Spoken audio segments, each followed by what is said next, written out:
प्रिय छात्रों, नमस्कार। आज हम एक नया विषय लेकर फिर से हाजिर हुए हैं। आज का जो विषय है वो है पत्र लेखन। पुराने समय में पत्र जो था एक जीवन रेखा थी। पत्र के बिना अपना संदेश दूसरों तक पहुंचाना, दूर तक पहुंचाना असंभव था। आज तो आपके पास संचार के बहुत से साधन उपलब्ध हैं, पर एक समय ऐसा भी था जब संचार का केवल यही एक साधन जो था वो उपलब्ध था। पत्र के द्वारा ही हम अपने मनोभावों को कहीं से कहीं, यहाँ से बहुत दूर तक पहुंचा सकते थे। तो आइए जानते हैं कि पत्र क्या है, कैसे इसे लिखते हैं और किन किन बातों का हमें ध्यान रखना चाहिए पत्र लिखते हुए। चलिए शुरू करते हैं। मनुष्य अपने मन की बात अपने से दूर रहने वाले व्यक्तियों से भी कहना चाहता है। इसके लिए प्राचीन समय में उसे पत्रों का सहारा लेना पड़ता था। पत्र लिखने की एक कला है जिसके माध्यम से व्यक्ति अपनी भावनाएं व्यक्त करता है। इसके अतिरिक्त सूचनाएं पहुंचाने में भी पत्र महत्वपूर्ण भूमिका निभाते हैं। पत्र दो प्रकार के होते हैं। पहला औपचारिक पत्र और दूसरा अनौपचारिक पत्र। ये हमारे पास पत्र के दो भाग हैं, पहला औपचारिक, दूसरा अनौपचारिक। अब पहले जान लेते हैं कि औपचारिक पत्र क्या होते हैं। औपचारिक पत्र कार्यालय पत्र भी कहे जाते हैं। कार्यालय में इनका प्रयोग किया जाता है, इसलिए कार्यालयी पत्र भी इन्हें कहा जाता है।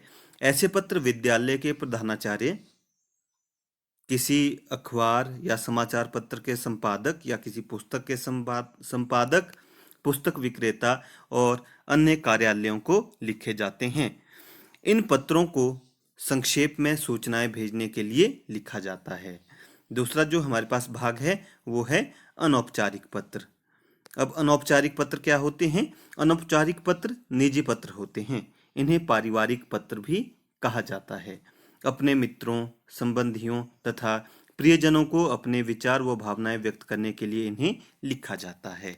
तो जो हम अपने पर्सनल पत्र लिखते हैं ना, जैसे अपने माता को, अपने पिता को, अपने भाई बहन को कहीं दूर से हम पत्र लिख रहे हैं, तो उन्हें अनौपचारिक पत्र कहा जाता है। तो अब हम जान लेते हैं कुछ ऐसी बातें जिनका हमें पत्र लिखते हुए विशेष ध्यान रखना चाहिए। नंबर 1, पत्र की भाषा सरल, सहज और स्पष्ट हो। दूसरा, पत्र में वाक्य छोटे छोटे लिखे हों। पत्र साफ व सुंदर लेख में लिखा हो। पत्र में आए वाक्यों में विराम चिन्हों का उचित प्रयोग हो। पत्र में अपना नाम व पता पहले लिखें, फिर जिसे पत्र लिखा जा रहा है उसका पता लिखें। आइए अब हम बात कर लेते हैं अनौपचारिक पत्र की, क्योंकि हम इस सत्र में केवल अनौपचारिक पत्र की ही बात करने वाले हैं। चलिए शुरू करते हैं। अनौपचारिक पत्र को हम 3 भागों में विभक्त करते हैं। पहला भाग जो है, प्रथम भाग पत्र के सबसे ऊपर बाईं तरफ लिखा जाता है। इसमें पत्र लिखने वाले का पता, तिथि और पत्र जिसे प्राप्त हो रहा है उसके लिए उचित संबोधन और अभिवादन, इन सारी चीजों का पहले भाग में हमें ध्यान रखना होता है। जो दूसरा भाग है, दूसरे भाग में क्या होता है? दूसरे भाग में जो हम संदेश लिख रहे हैं या जो हम बातें लिख रहे हैं वो दूसरे भाग के अंतर्गत आती हैं। ये बहुत ही महत्वपूर्ण भाग है। और तीसरा जो भाग है ये अंतिम भाग होता है अनौपचारिक पत्र का। इसमें जो पत्र लिख रहा है या जो पत्र भेज रहा है उसका नाम और हस्ताक्षर अभिवादन के साथ, ये सारी चीजें जो हैं हम लिखते हैं। इन्हीं सभी चीजों का हमें ध्यान रखना चाहिए। अब उदाहरण के लिए हम ये पत्र देख लेते हैं। सबसे पहले जो हमने बात की थी कि पहला भाग, तो पहला भाग क्या होता है ये देखिए। ये पहला भाग है, पत्र भेजने वाले का पता, विजयनगर सेक्टर 12 इंदिरा कॉलोनी दिल्ली। पत्र भेजने, और ये भी पहले भाग के अंतर्गत ही आती है जो पत्र भेजने की दिनांक है कि जिस दिन हम पत्र भेज रहे हैं, जैसे 15 मार्च 2021 ये मान लीजिए। और जो इसके बाद हमारे पास अगला आता है संबोधन, जैसे प्रिय गौरव।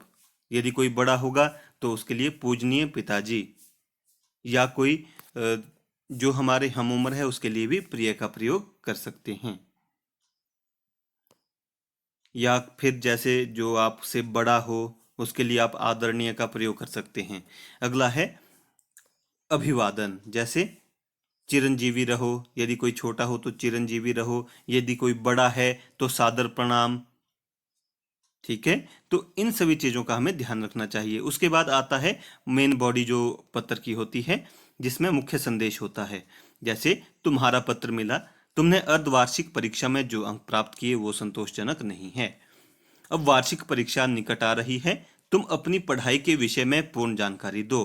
प्रत्येक विषय में तुम्हारी क्या स्थिति है, कितने अंक पाने की संभावना है, पूरा विवरण दो। पत्र का उत्तर शीघ्र देना। तो ये मुख्य संदेश हो गया।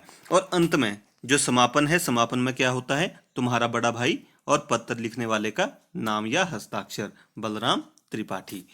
तो ये हमारा पत्र होता है। तो आज हमने जाना कि जब हम पत्र लिखते हैं तो हमें किन किन चीज़ों का ध्यान रखना चाहिए, कौन कौन सी बातें हमें मुख्यतः अपने ध्यान में रखनी चाहिए। तो आज के लिए बस इतना ही। अगली वीडियो में नए विषय के साथ फिर हाजिर होंगे। तब तक के लिए नमस्कार।